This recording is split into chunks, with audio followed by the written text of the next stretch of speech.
Hey everybody, it's Party Elite with another episode of Total Breakdown. Today, Oroka Boss takes on Pacta as the Tomb Kings and the High Elves respectively, fighting an intense battle at the Mortis Wastes. Battlefield today is extremely plain, pun entirely intended, just a handful of dunes here and there, but nothing that's going to actually affect how the two armies approach each other. So let's dive right into talk of composition and deployment. We have Arkan in charge atop of his chariot over here, and he has brought with him a Hemrian War Sphinx as well deployed up front, maybe looking to push up forward and get a little bit of scouting or charging done nice and early. The front line here consists of these skeleton warriors, and they are backed by some tomb guards with halberds on either flank, as well as the tomb guard in the middle over here, alongside some of the King Nikesh's Scorpion Legion Skeleton Spearmen Regiment of Renown. We have some carrion up in the air moving forward already, alongside 3 units of Ushapti with Greatbow, one of them being the Chosen of the Gods Regiment of Renown. These guys basically act as artillery pieces. They have armor-piercing range damage, and it is a significant amount of armor-piercing ranged damage. On the other side of the field, you can see the High Elves are being led by Tyrion atop a horse, alongside a Mage of Life atop a horse as well. Up front, we have a pair of Eagleclaw Bolt Throwers looking to fire away from their forward positions, and right behind them you can see a handful of Spearmen over here, hoping to hold the line as these Archers and Lothern Seaguard are able to fire from a safe distance, and their rears are protected by these 3 units of Phoenix Guard, who will be extremely potent against the Tomb Kings. Then on either flank, we also have the Illyrian Reavers looking to probably shut down any ranged attempts or just push in for some flanking opportunities when front lines meet. So let's take a look at how this all breaks down. You can see initial aggression from both sides. We have the Tomb Kings moving forward, Arkan alongside that War Sphinx, alongside these Carrion, as well as the Ushapti with Greatbow moving forward to get some initial shots in, but the Eagleclaw Bolt Throwers over here see the opportunity and begin to target the Ushapti with Greatbow, and not just any Ushapti with Greatbow, but the Chosen of the Gods specifically. They're going to take a fair bit of damage. As you can see, they are taking, well, one of them dropped dead right there. So good job focusing down with those anti-large shots on some of these very threatening units. Again, they act as artillery, these Ushapti with Greatbow, so you want to try and keep them at bay. And at the same time, you can see Arkan is sort of pushing off to the side, and this War Sphinx as well pushing off to the side, while we do have the Ushapti with Greatbow getting some assistance with the Liber Mortis over here, giving their physical resistance a bit of a bump as they start to return fire at some of these Eagleclaw Bolt Throwers, hoping to cause some damage of their own, hoping to scare off some of these High Elf artillery pieces before they're able to do too much work. And you can see some Skeleton Spearmen, or rather, sorry, some Skeleton Warriors are brought up over here thanks to Arkan's abilities, and he's hoping to, I think, hold off some of these Illyrian Reavers before they're able to dive on in. And you can see Tyrion here is getting a little adventurous, but staying careful as well. These Illyrian Reavers on the side over here as well, getting a little adventurous as all of those shots come through from the Eagleclaw Bolt Throwers, doing a fair bit of damage on the Chosen of the Gods back here. But you can see the Tomb Kings are moving forward ever so slowly, ever so confidently, hoping to pin down some of these Illyrian Reavers perhaps and shut them down with some of the Tomb Guards with halberds. But the Eagleclaw Bolt Throwers back there still relatively safely able to fire away and cause a fair bit of damage. We do have these Illyrian Reavers taking a fair bit of damage over here as the Ushapti with Greatbow see their opportunity, turn around and start pinging shots, and these Illyrian Reavers, as you can see, are just dropping. Each shot almost takes one of the Illyrian Reavers down. As long as the shot makes a good connection, those Illyrian Reavers are not having a good time. So great awareness there, great reaction time there as well. Just turning around, spotting that opportunity and firing away. But you can see back over here, the Eagleclaw Bolt Throwers as well, just firing away. So the Chosen of the Gods have to be pulled back, trying to keep these guys alive because they are a very potent set of units. But again, needing to make sure that they don't get shut down too early. A great job with those Eagleclaw Bolt Throwers, just focusing down on these Ushapti with Greatbow, and they were in range, but now changing targets over to these guys because now they're in range and they are in a nice clump over here, so collateral damage will hurt some of these Skeleton Warriors if that becomes the situation. And you can see those Ushapti with Greatbow once again now returning fire over here, trying to eliminate the Eagleclaw Bolt Throwers. So very prolonged sort of a skirmish situation going on between artillery pieces, while back over here we do get the Realm of Souls activating to try and, well, to heal up any units that have been hurt. Will be, you know, somewhat helpful where there was some collateral damage here and there. But you can see now the Illyrian Reavers once again moving in for some flanking opportunities. So the Ushapti with Greatbow, the Chosen of the Gods over here, turning around, firing away at these Illyrian Reavers, hoping to get a little bit of damage done, hoping to force them back and scare them off. And you can see they kind of bend away, but then they decide to pull in, ultimately not sure if they want to dive into this scary situation with the Tomb Guards with halberds, and so they pull back into safety with Tyrion there getting a little adventurous. Of course, some risk-taking going on over there, as back over here, these Illyrian Reavers as well moving in, ultimately deciding not to, and they notice the Tomb Guards over there, and in comes as well the support with the Liber Mortis over here, increasing physical resistance as the archers and the Lothern Sea Guard are now able to fire away at some of these Ushapti with Great Bow as well, again hoping to cause a little bit of damage over there, while Tyrion once more getting adventurous, chasing after Arcan there, but needing to pull back into safety because of the War Sphinx as well as the Tomb Guards over here. So, well, specifically the Tomb Guards with the halberds. The Eagleclaw Bolt Thrower back there, you can see, using Earthblood to try and stay alive because it has taken a fair bit of damage, and the Lothern Seaguard and archers continue to fire away to try and cause a bit of damage over here. These skeleton warriors pushed forward, maybe hoping to bait a charge out perhaps, maybe hoping to do something over here, but it failed, and now they're pulling back, and unfortunately their silver shields mean nothing when they're being shot in the back. The shields are, of course, not blocking any of that ranged fire coming in from the archers.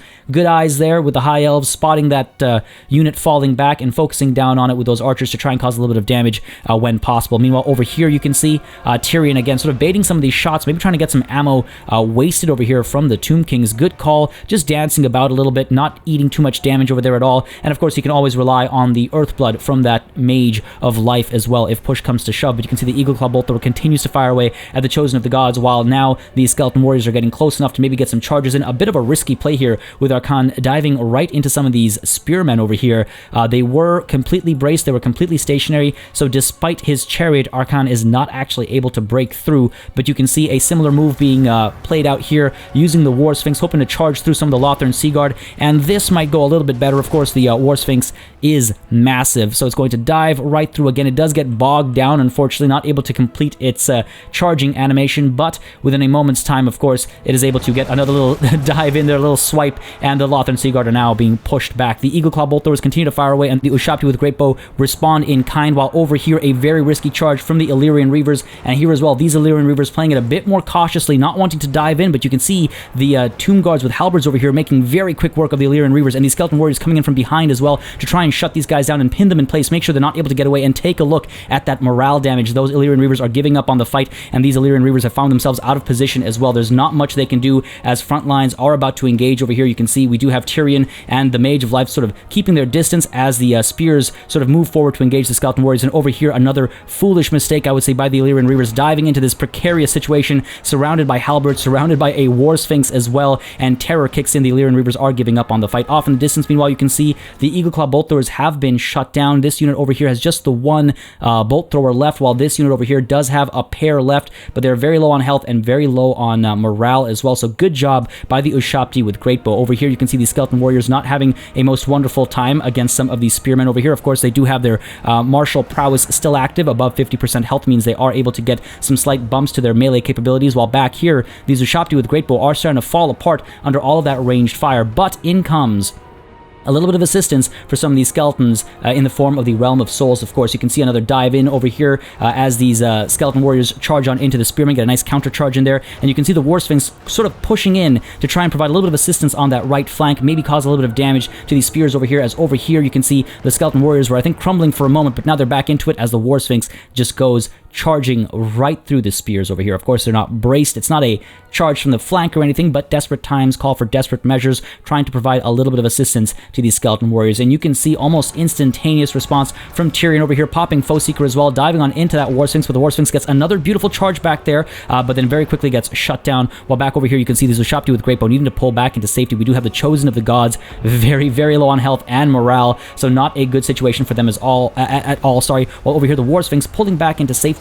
Tyrion diving on in. He has been hit by Spirit Leech, so good use of magic over there, trying to cause a little bit of damage while he is getting some work done against these skeleton warriors, unfortunately for the Tomb Kings. Meanwhile, off in the distance over here, you can see a little bit of a funny situation as the Carrion have chased off the Illyrian Reavers all the way off to the distance over here. Very nicely done, making sure that this unit cannot come back and harass from multiple sides. The Carrion, of course, can't just dive in here, you know, with complete free will. There's a lot of archers over here. There are some Eagleclaw Bolt Throwers as well, so deciding to do the next best thing, which is shut down some cavalry. Very nicely done. Meanwhile, back over here, you can see we do get some Earthblood coming in from that Mage of Life, making sure that these spearmen stay alive and making sure that Tyrion sort of fights off the effects of that Spirit Leech from earlier. Very clever work there. Very good use of the Mage of Life as well. While the War Sphinx over here, you can see charging in on the left flank now, alongside Arcan himself as well, hoping to make quick work now of the spearmen over here. But you can see once again as that War Sphinx goes diving through, tossing these spearmen back Tyrion is very quick to respond. He's switching flanks extremely quickly, and you can actually see an absolutely wonderful use of Sunfang over here. Great positioning over here, trying to take care of this central engagement.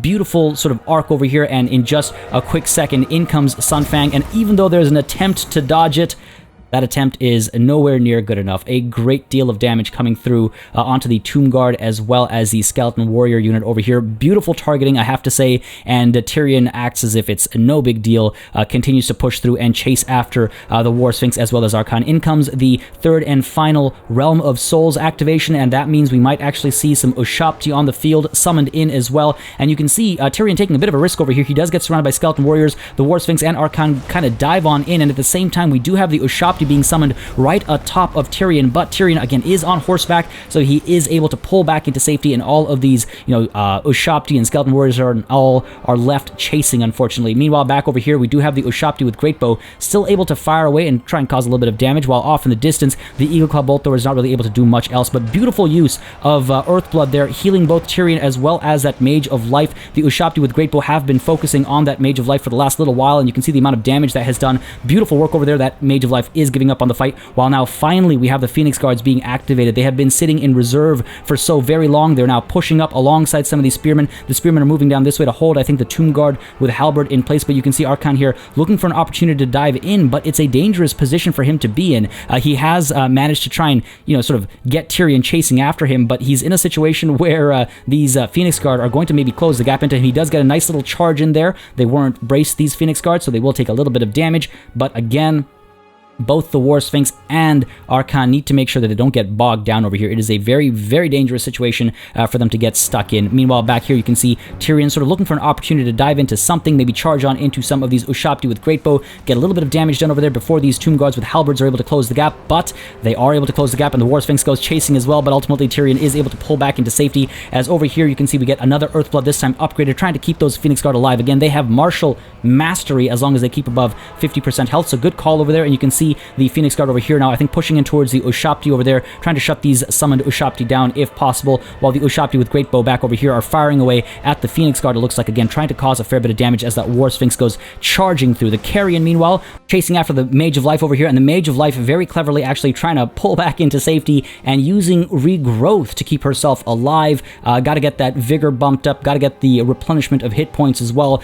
Very nicely done, very smartly done, while over here you can see Tyrion once more has been hit by Spirit Leash, just focusing down on him with magic as much as possible to try and shut him down once and for all, while back here you can see Tyrion does manage to dive on into the Carrion, and the Carrion are not having a good time. Very low on morale instantaneously. They might be giving up on the fight soon, and you can see another cast of Earthblood, a very nice cast of Earthblood there. The archers are getting some help, but it's more about, the Mage of Life as well as Tyrion getting that help, and look at that, the Mage of Life back at full health all of a sudden. Meanwhile, back over here you can see King Nikesh's Scorpion Legion holding pretty well against the Phoenix Guard back here, as Tyrion is trying to dive back into the engagements over here. I think maybe get a nice rear charge into this War Sphinx, maybe try to get it to break. That is a very threatening unit. Good charge over there. Morale dropped by about 10%, but that War Sphinx is able to pull away, as the Mage of Life also puts herself into a bit of a precarious situation, but the Phoenix Guard over here at more or less I would say 75% health, are able to pick and choose their engagements. As back there you can see Archon and these Tomb Guard there have made very quick work of the archers. So those archers, they've used up all their ammunition anyway, so it doesn't really matter all that much. While back here, another cast of Spirit Leech focusing down on Tyrion, really trying to shut him down as he gets a nice charge into the Ushapti with Greatbow. The Ushapti with Greatbow now without ammunition as well, but they do still have decent melee capabilities. Tyrion very quickly leaves. He sees he's in trouble. He needs to get out of here. Gets a charge in on, I think, the War Sphinx over there, but then very quickly gets shut down. He is in trouble, Tyrion. He needs to do something, and the Mage of Life is nearby, able to provide a little bit of support potentially. Tyrion is able to pull back into safety as these Phoenix Guard now try to pin Archon in place, and you can see Tyrion gets a nice charge in there alongside the Mage of Life. Archon is in trouble. He has to pull back into safety using the Staff of Nagash as often as possible, hoping to get another Spirit Leech in, and there you have it. Tyrion gets hit by another Spirit Leech, and the War Sphinx dives in as well, throwing back some of these Phoenix Guard. I think they finally lost their martial mastery there, and Tyrion is in a bit of trouble over here with that Spirit Leech and that just focus, that concentration from the War Sphinx atop Tyrion as well. It's not going well for Tyrion at all, but that War Sphinx is very quickly now giving up on the fight. As you can see, 2 units of Phoenix Guard in close proximity. That War Sphinx needs to pull back into safety. Tyrion is giving chase over here. The War Sphinx is continuing to be in a state of critical binding, might start to crumble soon, and you can see over here we do have some of these spearmen just sitting there looking pretty. They need to get involved. If they get a nice rear charge into these, perhaps these Tomb Guard over here, or even the Scorpion Legion over here, that crumbling might turn into disintegration, and it would make a huge difference in the battle right now. But the High Elves are probably feeling pretty confident. The balance of power is in favor of the High Elves right now, and Tyrion, though, you can see is in a bit of trouble, but in comes another cast of Earthblood. Very good use of Earthblood this entire battle, keeping these units alive as much as possible, keeping Tyrion alive for as long as possible. And Tyrion, you can see, getting pretty courageous there, chasing after Arcan once more, but I think deciding to play it safe, pulling back into safety, but unfortunately not far enough. He gets hit by Spirit Leech once again, and the Ushabti with Great Bow once again, sort of bogging him down, pinning him in place, and you can see he's taken so much damage. He's at about 25% health. The Carrion have now returned to the field as well. They're getting some rear charges into the Lothern Sea Guard over here, hoping to cause enough morale damage to get them to actually rout and give up on the fight. We do have some of these Tomb Guards returning as well now, able to get some rear charges into the Lothern Sea Guard, perhaps into the Phoenix Guards as well, and maybe, again, just get them to give up on the fight, get them to rout, even temporarily. It would make a massive difference as Tyrion over here gets bogged down by some of the Carrion, but he's able to get a nice charge, I think, into the side of these Scorpion Legion over here. Again, these Scorpion Legions are crumbling, so it's looking like a terrible situation for the Tomb Kings. Very nicely done by the High Elves, but unfortunately, the Spearmen over here are still just sitting there, not doing anything. They need to get involved, as over here you can see Arcan and the War Sphinx chasing after the Mage of Life, trying to get rid of Earthblood, trying to remove that magical support, as over here another beautiful use of Sunfang, causing a fair bit of hurt to these Tomb Guards with halberds. Very nicely positioned, very nicely targeted, but unfortunately, all that niceness aside, Tyrion gets hit once more by Spirit Leech. He tries to get a charge in over here to provide some assistance to the Phoenix Guards to try and prevent the War Sphinx and Arcan from chasing, but they are not scared of some little Phoenix Guards right now. They're going to dive right on in. No fear in their eyes. They want to finish Tyrion off right now if possible. He's using Feint and Riposte to try and keep himself alive. He's using Foe Seeker to try and keep a distance. You can see he's just barely able to creep out over there, but unfortunately he does get dragged right back in, and you can see Terror is kicking in for the Phoenix Guards over here. The Mage of Life is also very, very low on health and morale. She might be giving up soon, and as these Spearmen decide to get involved, they're going to very quickly get crushed as both Arcan and the War Sphinx go charging on through like they are not even there, just tossing them back, causing so much damage to health and to morale. These Spearmen who are just standing there looking ever so pretty for ever so long, decide to dive in just as the War Sphinx and Arcan were basically at the ideal spot to charge them down. But you can see in the middle over here, some of these Skeleton Warriors and Tomb Guards and all are still in a fair bit of trouble. We do have a little bit of crumbling going on. They are rallying right now, so it still could go either way. But you can see over here the Mage of Life desperately just hanging on to life. Same goes for Tyrion as well, maybe hoping for another cast of Earthblood or something over here. But you can see Arcan he smells the blood. He is chasing after Tyrion alongside that War Sphinx. Take a look at that glorious chase over here. Tyrion just dancing and dodging and trying to stay alive. The Phoenix Guard giving chase to the War Sphinx and trying to shut it down. But you can see Arcan as well getting a nice rear charge there, scaring some of the Phoenix Guard, dropping their morale significantly, and then ultimately pulling back into safety. Very nice ping-pong play over here. Very nice cycle charging. Terror is kicking in. Some routes kicking in as well across the board. Tyrion decides to rout as well. Shatters across the board, and ultimately a glorious but Pyrrhic victory for the Tomb Kings. Both commanders led extremely well with a great degree of patience, slowly sanding each other down with a battle of attrition. The use of reserve troops and the maneuvering of large and anti-large units can best be described as a dance. Fantastic flanking maneuvers and the responses to them punctuated the first phase of the battle that consisted of long-range fire from both sides. The Tomb Kings played very cautiously, reducing the number of options the High Elves were left with, and though there were some fantastic uses of Earthblood on the High Elf side, it was the superior use of Spirit Leech and some great maneuvering that allowed the Tomb Kings to win against the odds. As always, make sure you subscribe to this channel for more Total War content and keep sending in those battle replays at the Discord link in the description down below. I'd like to thank all of my patrons and channel members for supporting the channel on a monthly basis, and I'd like to thank you all for watching. I'll see you on the battlefield.